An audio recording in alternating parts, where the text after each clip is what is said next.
if an interstellar object whirling through our solar system is actually a nuclear-powered spacecraft sent by aliens to test how humans respond? The night was quiet inside the Jet Propulsion Laboratory in Pasadena, California. Rows of glowing monitors illuminated the faces of tired scientists staring at endless data streams. For months, NASA had been tracking the interstellar object known as 3I Atlas, the mysterious visitor that had entered the solar system from deep space. It had already baffled scientists with its strange behavior, its shifting shape, and the unnatural signals it emitted. 3I Atlas revealing about itself as it continues to release carbon monoxide, carbon dioxide, nickel, and now copious amounts of water. But at 2:14 a.m. on a Tuesday morning, something happened that shook every person in that room to their core. The Deep Space Network had just received a transmission, and within that transmission was a voice. At first, no one believed it. The incoming signal was faint, distorted, buried under layers of cosmic noise. A technician running diagnostics thought it was a glitch, radio interference, a stray echo from a satellite, or maybe a reflection off a planetary surface. But then, the audio software isolated the frequency. It wasn't random. The pattern was structured, rhythmic, and when it was cleaned up and played through the speakers, the entire room froze. The sound was low and melodic, almost human, but not quite. A sequence of tones that rose and fell with deliberate precision, followed by something that unmistakably resembled speech, syllables, patterns, pauses. A voice that seemed to speak in a language no one on Earth had ever heard. "Play that again," said Dr. Evelyn Harker, head of the 3I Atlas observation team. The technician hesitated, then pressed replay. Once again, the voice came through, faint, otherworldly, echoing across the static. A long, drawn-out note, then a sequence of 3 short bursts. It repeated every 53 minutes and 42 seconds, the same time interval 3I Atlas had been transmitting since it first entered the solar system. The realization hit like a lightning strike. It wasn't noise, it was communication. Within minutes, NASA's top scientists were on the line. The call went straight to Washington. The president was briefed before dawn. The message was simple but terrifying. "We've received an audio transmission from 3I Atlas," Dr. Harker reported. "It contains what appears to be a voice." By sunrise, the Deep Space Network was fully engaged. 3 antennas, Goldstone in California, Madrid in Spain, and Canberra in Australia, locked onto the signal simultaneously. The voice repeated again, growing clearer as the planet rotated into alignment.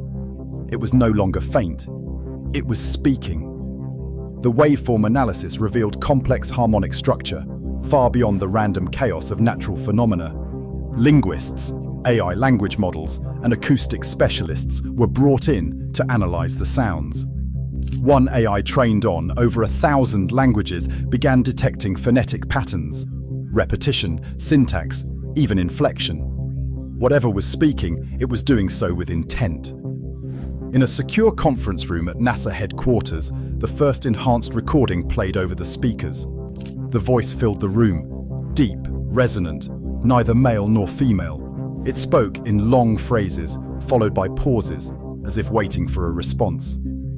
The words were unintelligible, but the cadence felt deliberate, alive. That sentence changed everything. If 3I Atlas was emitting a biological voice, then it wasn't just a machine. It wasn't a comet or a rock. It was alive. The possibility sent shockwaves through the scientific community. Could the object contain life? Could it be a vessel carrying something that could speak across the void? NASA's top engineers quickly ruled out every alternative explanation. The frequency didn't match any Earth-based transmission. No radio telescope on the planet was emitting on that band. The sound wasn't bouncing from the moon or any satellite. It was coming directly from 3I Atlas, an object over 300 million kilometers away. As the data poured in, a pattern began to emerge. The signal wasn't constant.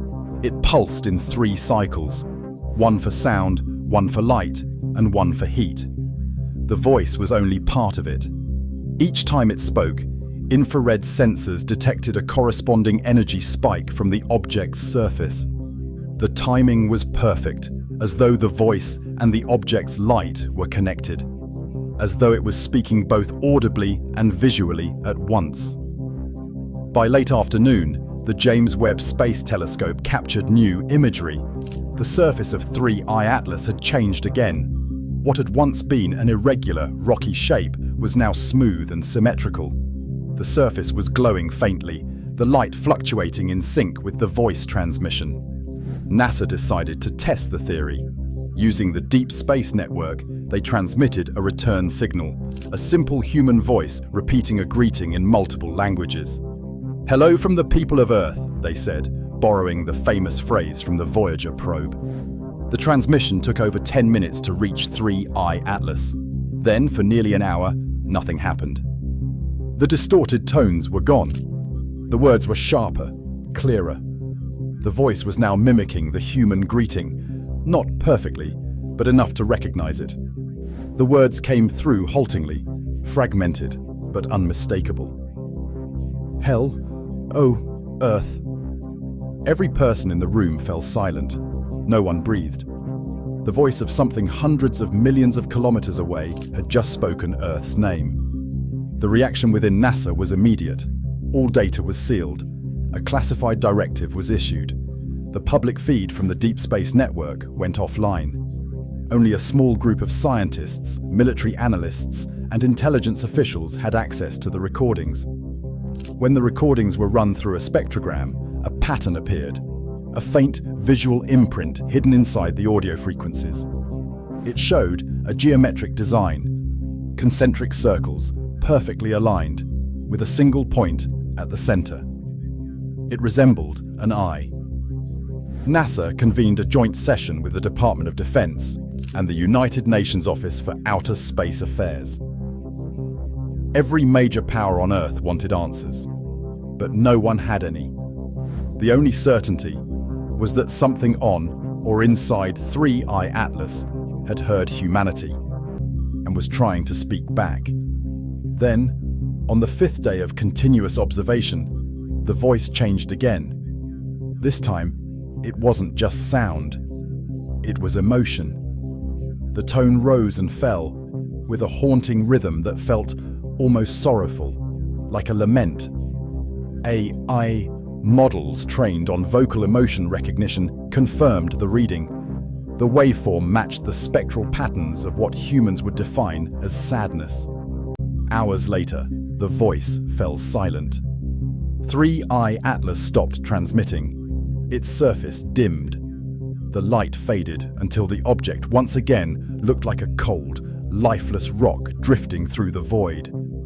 NASA scientists waited, but no new signals came.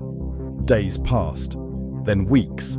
The world moved on. Official statements dismissed the voice as interference, an audio anomaly amplified by background noise. But those who were in the room that night knew better. They had heard it clearly, the tone, the cadence, the unmistakable attempt at words. Months later, one final discovery reignited the mystery.